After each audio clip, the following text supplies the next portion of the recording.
So, part 6 or so of President Sanders' speech. It means that as we rebuild our crumbling infrastructure, we need millions of skilled construction workers of all kinds. It means that when we talk about growing our economy and creating jobs, we need great business people who can produce and distribute the products and services we need in a way that respects their employees and the environment. Yeah, hallelujah. Thank you for being so right. Holy shit, we need this guy to be our president. In other words, we need a new generation of people actively involved in public service who are prepared to provide the quality of life the American people deserve. Let me conclude by once again thanking everyone who has helped in this campaign in one way or another. I took a bite for Bernie. You know, you want to see my bite? Doug bite. Doug bit me and his name's Bernie. Still horrible, isn't it? Anyway. Let me conclude by once again thanking everyone who has helped in this campaign in one way or another. We have begun the long and arduous process of transforming America, a fight that will continue tomorrow, next week, next year, and into the future.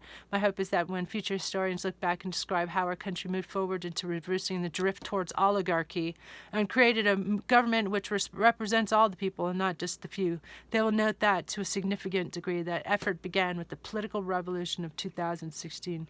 Thank you very much. Good night. Well, I suppose our president, my hunch is that President Sanders, maybe he's not as healthy as he wants us to believe he is. He did have a heart attack, and I heard that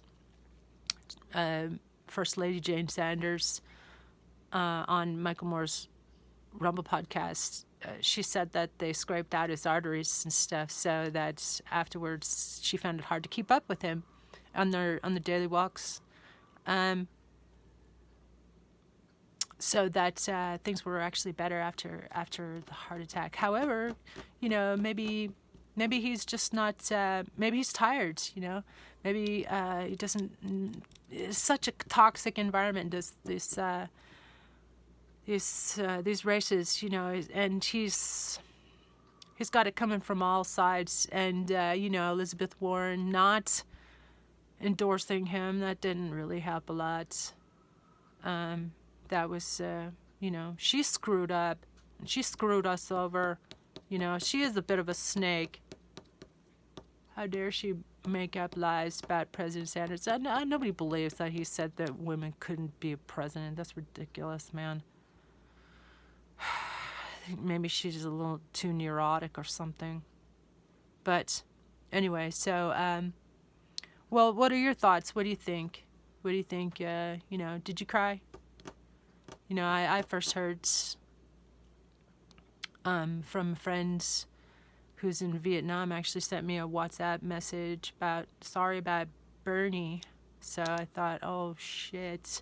And then I saw on Twitter some journalist saying, I hope this makes it so that people won't stop doing Bernie impersonations. So let's be clear. No, that's too English.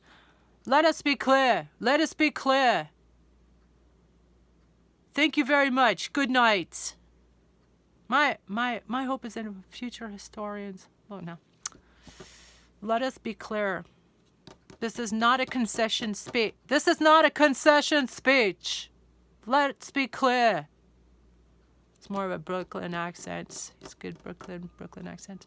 Anyway, so maybe you could do your own film response to, film your response to, what do you think? What do you think he should do? What would you do if you were him?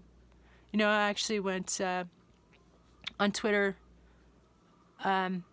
and contacted all the comedy political shows, Seth Meyers and Bill Maher and Colbert and Trevor Noah and et cetera, and said, hey, I accept President Sanders' nomination to take place because I will crush these old farts.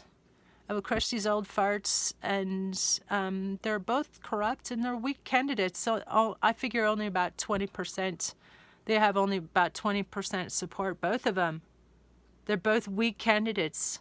It should be easy to burn through these arseholes. Anyway, have a great day. Stay safe. And you can also check out my have some coronavirus comfort foods videos and some music coming up. So please do like and subscribe.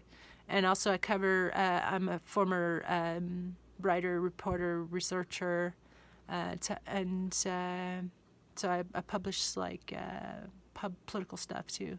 Anyway, talk to you later. Bye.